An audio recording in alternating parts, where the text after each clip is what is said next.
Imaginemos uma fábrica gigantesca, né? Só que, ao entrar nela, o cenário é, bem comum. Uhum. Não tem luzes acesas no galpão, não tem operários ajustando o maquinário, sabe? Não há linhas de montagem com peças físicas correndo por esteiras. Uma fábrica fantasma. Exato. Tem apenas aquele zumbido constante de milhares de servidores operando no escuro, resfriados a ar. E o produto que sai do outro lado dessa linha de produção invisível não é um carro, não é um celular, é capital puro. É dinheiro sendo gerado de forma ininterrupta e, bem, totalmente invisível. Olha, essa é uma imagem muito forte, né? E o que torna tudo isso fascinante, e até um pouco perturbador, eu diria, é que essa fábrica escura deixou de ser uma metáfora futurista. Pois é, já é realidade. Totalmente. Essa é a arquitetura exata de como uma fatia imensa da riqueza global está sendo construída agora, no ano de 2026. A máquina não está mais, apenas ajudando o humano a trabalhar. A máquina é o trabalhador. Exatamente. E o objetivo do nosso mergulho de hoje é justamente desvendar essa nova realidade. Porque a inteligência artificial deixou de ser aquela assistente virtual simpática, sabe? Para quem a gente pedia a previsão do tempo ou pedia para escrever um e-mail de desculpas. Sim, aquela fase já passou. Cruzou uma linha invisível, né? E se tornou uma geradora autônoma de riqueza. E para esta análise profunda de hoje, nós trouxemos para a mesa uma pilha de relatórios de peso. Dados bem robustos. Muito. Tendo os estudos recentes da McKinsey sobre a macroeconomia da IA autônoma, temos dados da Statista sobre o valor comercial dessas ferramentas e guias de mercado super detalhados. Documentos que mapeiam, desde os arranha-céus de megacorporações em Wall Street até criadores independentes trabalhando lá no interior do Brasil. E o que esses dados todos mostram, quando a gente coloca eles lado a lado, é uma mudança de paradigma muito brusca. Estamos observando sistemas operando no que a indústria chama de loops autônomos. Loops autônomos. Isso. Ou seja, essas máquinas tomam decisões estratégicas em milissegundos, avaliam riscos, corrigem a própria rota e, o mais impressionante, geram bilhões de dólares sem absolutamente nenhuma intervenção humana contínua. Nós demos a partida e o motor agora roda sozinho. Certo, vamos desempacotar isso. Porque assim, a mudança na tecnologia é o que permite essa mudança colossal no fluxo de dinheiro, né? Com certeza. Nós precisamos entender o como antes de olhar para as cifras. É como se tivéssemos passado de uma calculadora ultra avançada, que é brilhante, mas que só responde quando alguém aperta os botões, para um organismo vivo. Sabe? Um funcionário incansável que entende qual é a meta final e simplesmente vai atrás dela, testando as chaves até abrir a porta. A analogia do organismo vivo ajuda muito a ilustrar, mas eu diria que a realidade é ainda mais sistemática. Não é instinto, né? É pura matemática otimizada. O que é fascinante aqui é entender o mecanismo por trás dessa independência toda. O que faz ela rodar sozinha, né? Isso.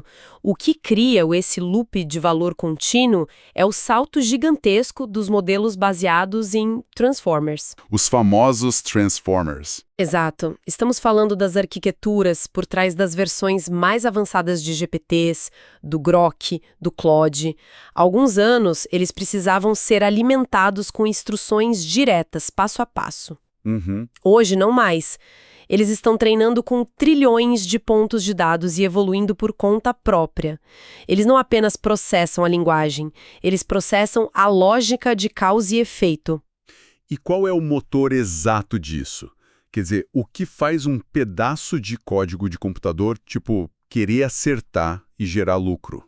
A mágica técnica, digamos assim, acontece por causa de um conceito chamado Machine Learning reforçado, ou aprendizado por reforço. Tá.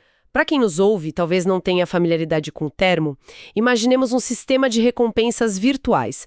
É quase como adestrar um cão com um petisco, sabe? Boa. Só que em uma escala de bilhões de tentativas por segundo. A IA recebe um prêmio algorítmico, uma pontuação positiva, toda vez que executa uma ação lucrativa ou atinge um objetivo de otimização. E ela vai buscando esse prêmio loucamente. Exatamente. Ela coleta dados do mundo real em tempo real, simula milhares de cenários possíveis que um cérebro humano levaria, décadas para mapear, prevê o comportamento de um mercado e executa a ação. Nossa. E tem mais. Se a ação dê lucro, o sistema reforça aquele caminho neural. Ele aprende que aquilo funciona. Se der prejuízo, ele ajusta instantaneamente e, teoricamente, nunca mais repete o erro. Cara, é um processo de tentativa e erro na velocidade da luz, né? O que, inclusive, nos leva a números de faturamento que parecem pura ficção científica. Os números são assustadores. Demais. Lendo os relatórios, a gente vê que a OpenAI, apenas para citar a mais famosa delas, reportou receitas anuais acima de 3 bilhões de dólares já em 2025. 3 bilhões! É muito dinheiro. E a grande sacada, lendo as entrelinhas desse relatório, é que uma parte gigantesca desse valor não vem de seres humanos digitando ali num chat e pagando uma assinatura mensal, sabe? Vem de APIs autônomas. Exato, as APIs, e acho que vale explicar rapidinho o que é uma API nesse contexto, né? Por favor. Uma API, de forma bem simplificada, é uma ponte de comunicação. É o que permite que um software converse diretamente com outro software sem precisar de uma interface visual, sem precisar de uma tela. Tá. Então, o que nós temos hoje em 180 países são sistemas corporativos conversando diretamente com o cérebro da OpenAI através dessas pontes invisíveis. Máquina falando com máquina. Perfeito.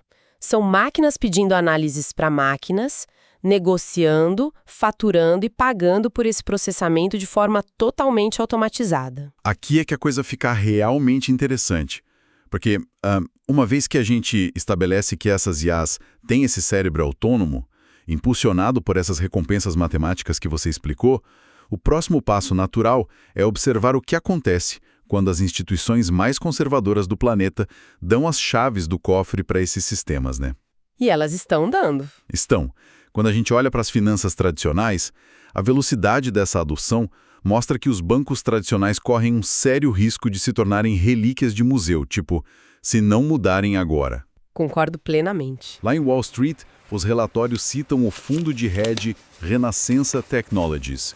Eles não estão mais usando analistas de terno, aqueles engravatados lendo o jornal de manhã. Estão usando algoritmos de alta frequência que simplesmente sugam dados da internet inteira. Sim, a mecânica disso é assustadora pela precisão, sabe? O algoritmo deles faz o processamento de linguagem natural. Isso significa que ele consegue ler e interpretar o sentimento de bilhões de tweets, relatórios de safra, notícias políticas locais de países emergentes, tipo tudo simultaneamente. Tudo ao mesmo tempo. Loucura. E ele entende se o tom global sobre uma matéria-prima é de pânico ou se é de otimismo. A precisão deles para prever flutuações de mercado baseada apenas nessa leitura automatizada de sentimento está acima de 70%. 70% de acerto em Wall Street? Sim. E para o mercado financeiro, uma margem de acerto de 70% é praticamente imprimir dinheiro legalmente, né? Bizarro. E, assim, essa lógica não fica restrita aos americanos em Nova York. Olhando para a Ásia, o estudo da McKinsey destaca a Ant Group, que é uma gigante chinesa de pagamentos. Eles usam IAs para gerenciar microcréditos para nada menos que 1 bilhão de usuários. 1 bilhão de pessoas. É uma escala impensável para humanos. 1 bilhão. E não existe agência física. O sistema cruza milhares de microdados de comportamento no celular, aprova empréstimos em segundos e ajusta a taxa de juros dinamicamente, tipo, para cada centavo emprestado. Isso gerou 20 bilhões de dólares em receitas apenas no ano de 2024. É o fim definitivo daquele modelo do gerente de banco avaliando planilhas, né? E nós não precisamos ir até a Ásia para ver isso acontecendo. O próprio